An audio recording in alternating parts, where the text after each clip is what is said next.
Welcome back. This is Addict MMA. I'm Derrick Evil, your host with the most. This is UFC 128 Shoguns versus Bones for the strap, light heavyweight championship on the line. A huge profile fight and an excellent fight card to lead up to this main event. But before we get into that, let's recap a little bit. UFC 127, and of course, my challenge still stands to that punk bitch Ed Soares. If you're listening, if you're watching, if anybody you know is watching, they're going to tell you about it. Let's review to the people at home who may be watching for the first time or maybe are new to the sport and don't know who Ed Soares is. Well, he's the only translator to actually have his name known by anybody. He basically comes in and he translates Portuguese into English for us because Anderson Silva doesn't know how to speak English. Wait a minute. Yes, he does. Actually, he speaks quite good English, better than some of our own American citizens. Therefore, to me, that just leaves the assumption that Anderson Silva just doesn't want to talk to us. So he has his little butt buddy Ed Soares come in and hold the championship belt and basically translate all the bull crap that they spew. And at that point, I'd like to say, again, the challenge still stands. Ed Soares, I will destroy you. Moving on. Let's go into UFC 127 recap just briefly. A very exciting night of fights that kind of ended in disappointment. Chris Lytle, a fan favorite, my favorite to win in this fight, comes out and puts a hell of a performance on, but loses to the ambiguously gay Brian Ebersol, who looked excellent, but I didn't like his movements, it kind of seemed like very disrespectful. I thought that his "I'm was stupid" arrow shaved in his chest hair was pretty funny. All in all, I got to give him credit. He looked really great. It's nice to see a guy who's got that many fights under his belt actually get a chance at showing him off on a platform to that level. And I watched an interview with him and Ariel Helwani. And, Brian Ebersol basically stated that, a lot of the fans don't acknowledge you as a fighter unless you fight for the UFC, even though there's, there's top fighters all over the world that don't necessarily fight for the UFC, just most of them do. So, with that being said, to all the casual fans out there, if you know somebody who's a fighter and they don't fight for the UFC, that doesn't mean they're not a real fighter, okay? It's just the same as, I guess playing for the NFL and playing in college and all these other things. Hey man, they're fighters. If a guy goes out and gets punched in the face, accepts a paycheck for it, he's a fighter, okay? If it's legal, he's a fighter. So, get over it. Dennis Siver stopped George Sotiropoulos. I thought it was a very good fight. I would have liked to have seen Seaver's spinning back kick, but to be honest with you, I don't think George Sotiropoulos gave him much of a chance to do such a thing, but he was able to stop Sotiropoulos' black belt jiu-jitsu game. I think the story of that one goes, maybe Sotiropoulos from that can take home a lesson, and something I've talked about before, where the best Brazilian jiu-jitsu guys don't necessarily have the best takedowns. It's all on the ground. You got to get there first. Wrestlers have always had great takedowns. Sometimes they get a little stale because they don't know where to go with certain positions. So maybe they don't fight off their back as well. So Brazilian Jiu-Jitsu and wrestling could really learn a lot from each other. And Sotiropoulos, I think maybe could get with some wrestlers in his cross training and learn some better takedowns, because I think takedowns could have been the difference in that fight against Dennis Siver. And then moving on, of course, to the main event, BJ Penn and John Fitch ending in a draw, disappointment. Seriously, at this point, I guess we're going to get a return rematch is what it looks like, and that's cool. But the point of this is John Fitch, 13 fights in the UFC, and the only loss he's got is to GSP. I'm pretty sure this guy is more deserving of a title shot than anybody else out there, including Jake Shields. Maybe not so much. Jake Shields is definitely doing quite well for himself, but at the same time, John Fitch has been working really hard for that. And BJ Penn came out looking really good. He stopped John Fitch's game plan for the first round and a little bit into the second round, but Fitch was able to score points and get top position and work the game.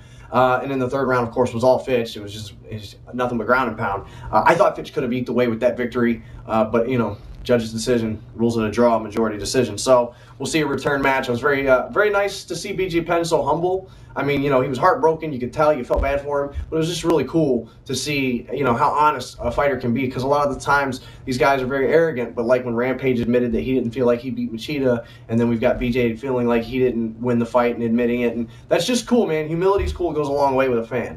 All right, so that being said, let's move on to UFC 128, Shogun versus Bones for the strap. Dude, it's here. It's good. This is best. This is awesome stuff. Anytime I've got a feeling about a champion or a future champion, it usually comes true. Hey, I called out and said that Machida was going to take that belt, and he did. Now, unfortunately, he lost to Shogun, and Shogun showed a weakness, and even Rampage kind of showed a flaw in the Machida game plan as far as being, he's so elusive that he's almost running away, and it took me a while to even be a fan of the guy because of his style, but, I grew to understand what he was doing. I could appreciate his martial arts style and tactic. With that being said, I think that for this fight, I don't know. Anyway, let's start off with the first fight. Crow Cop versus Brendan Schaub. You know, I really like Mirko Crow Cop. Obviously, his Pride days, but those Pride days almost don't even matter anymore due to the fact that, I mean, it's so long, so much far removed, so long ago, and he's really starting to get up there. You can tell his age. His strikes are slower. Maybe there's not as much power involved in those kicks as they used to be. Brendan Schaub's a young guy, young athlete, making a name for himself in the sport, starting out really good, really strong, you know, putting people down, knocking them out. So I think at the end of the day, Brendan Schaub's going to have a real hard time with Crow Cop. And if Crow Cop's able to utilize his ground game like he did against Pat Barry, maybe Crow Cop can do something here, because I'm not sure Brendan Schaub's ground game is up to par yet. You know, I mean, he's definitely not on the level. Mirko Crow Cop has a very underrated ground game. It's not great, but he does know jiu-jitsu. He knows the moves. He knows the positions. He knows how to set stuff up. So, you know, if Crow Cop can make it a ground game, maybe Crow Cop can win. But at the end of the day, I think I can see Brendan Schaub taking this victory by a second-round TKO. Moving on to the middleweight division, Akiyama's taking on Mark Hoare, Nate the Great Mark Hoare, Yoshihiro Akiyama, Sexyama. This fight interests me just a little bit. Nate Mark Hoare, obviously, I'm a fan of Nate Mark Hoare. I never was too hip to Akiyama. He's got a great judo background. You know, obviously he's a black belt. He's very excellent at it. But when you know, since he's been on the scene here at the UFC, he's not done so well, if you ask me. I mean, he's got a couple of wins, but then again, against top-notch competitors, I don't think he's got it. You know what it takes in the UFC, and Nate the Great Mark Hoare, I think, is going to show that to us. I can see this fight going to the third round because of the styles, but Nate's so powerful and he's so quick and he knows how to find those openings. And based on what I saw out of Akiyama against Levin, it's safe to say that there's definitely going to be a chance for Nate Mark Hoare to land one of those hard knockout rights that he can land so well. Heck, he could even go to a submission in this fight. You know, Akiyama's judo is very well, like I said, it's very good. But he's still susceptible to submission, especially when he gets tired. We saw that against Chris Leben. Therefore, Nate Mark Hoare being a better submission fighter than Leben, I can see it going either way. But for the fun of it, we'll just say we're going to go third round KO. I think Mark Hoare is going to plant a right one on the chin, and I think Akiyama's going to have to, you know, set sail to the UFC and maybe go fight at Dream or something, because I'm not sure that's going to happen here. Maybe Strikeforce could use him in the middleweight division. I'm sure they're always looking for fighters. Moving on to the lightweight division, Jim Miller versus Kamal Shalores, the Prince of Persia. This guy's a very decorated wrestler. He was represented Great Britain in the Olympic qualification tournaments. He competed at Abu Dhabi Combat Club. He's an undefeated fighter. He's a WEC veteran. He's been through it. But he's going up against Jim Miller, who is a guy who's on a 6-fight win streak looking for a 7th fight. Only losses in his career to Frankie Edgar and Gray Maynard. And the loss to Frankie Edgar was before either one of them were fighting in the UFC. And then the loss to Gray was, you know, like one of his first couple of fights in the UFC. And now Gray Maynard is still undefeated. And these guys are warring each other for the belt. So the only losses that Jim Miller really has is against two guys who can consider themselves a champion. He's got victories over Gleason Thibault, Mark Bocek, Dwayne Ludwig, Mac Danzig, all guys who are very well versed on the ground game. My point here is, as great as Kamal is at wrestling, Jim Miller has got what it takes all around MMA style to combat that wrestling and to turn it into a win. He's very powerful for his size, very quick. I'd hate to be underneath him while he's punching down. In this fight, I can definitely see it going Jim Miller's way. Probably going to be a unanimous decision. Stylistically, it's what it looks like to me.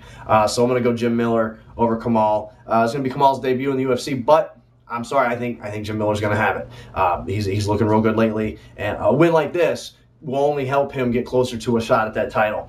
Moving on, Uriah Faber fighting in bantamweight, 135 against Eddie Wineland. I'm going to go ahead and just say Faber probably going to win this by submission, second or third round, second round maybe. Eddie Wineland's good. He's a good fighter. Very tough opponent for Uriah Faber, but I can see that the UFC may be trying to. Uriah Faber's he's a payday.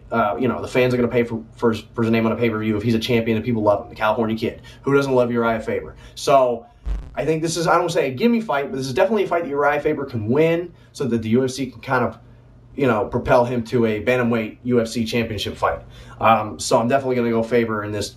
I just think even skill set wise, I think Faber's just a little bit above Eddie Wineland.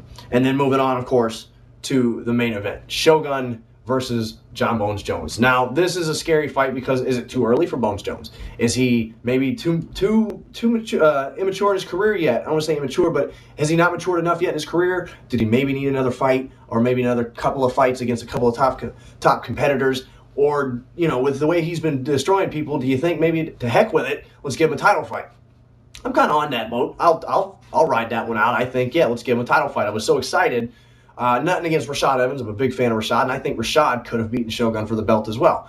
But I'm a big fan of Jones. They're both out of the same camp, and I'm really excited to see this because, like I said, I believe that Jones has a huge future in this sport. He's just the tip of the iceberg. This is merely the beginning for this kid, and we're going to see that once he wins this belt, it's going to be huge, and we're going to see this kid. He's probably going to be a consistent champion for quite a while. But even if he comes out, wins a couple, loses his belt, we're still going to see this guy in the future. He's got so much more to grow, so much more to learn. Like I said, this is the tip of the iceberg for this kid. What we're seeing now is so scary because what we're going to see in 3 to 5 years out of this kid is going to be insane. So definitely, I think this is going to be a very action-packed fight. Both have very flashy stand-up styles. Bones Jones knows how to use every inch of his own body, man. That's what's scary about this guy. He can use every inch of his body, any angle, and just spinning back elbows, his Greco-Roman throws. I mean, you don't see the stuff that he does. He's the only one that really does this puts on that kind of show. Shogun with his his flashy kicks and his devastating leg kicks and head kicks, mixing it up with his combos.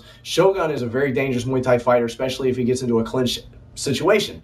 With that being said, both guys are dangerous in a clinch. I think that Bones can probably turn that Thai clinch into a wrestling clinch and put Shogun on his back. At the end of the day, I'm going to go ahead and say second round, John Bones Jones is going to win this fight by submission, and he's going to take the belt. Nothing against Shogun. It's great to see the Pride guy come out and finally win his belt and finally become a champ. But unfortunately, I think due to things like knee surgeries, it's been a year about since he fought Machida for the title the second time and won it. He had another surgery. He's been out for a while. He's training now, but all these things they take effect over the years. And Bones has been in there and he's been active and he's been just fresh nonstop and he's been training. Greg Jackson Submission Academy, the best, in my opinion and many others, the best training academy you can get within mixed martial arts today. And those guys are just brilliant down there, except for the fact that Greg Jackson thinks he can fix Andrei Arlovski. I'm sorry, I don't think so. Sorry, Greg, but you're good. But you're not that good. You're not God, buddy. So anyway, that's it. I want to fight Ed Soares. You're a punk, bitch, and I cannot stand you. UFC 128. It'll be fun. It's going to be a lot of fun. And I think this night's going to end a lot of knockouts and TKOs. I think we're going to see a lot of action out of this night, maybe a couple of submissions. I can't wait to see some of the undercard fights as well. Those fights are sometimes even better than the ones on the main card. So thanks for tuning in. This has been Addict MMA. Peace. I'm out of here.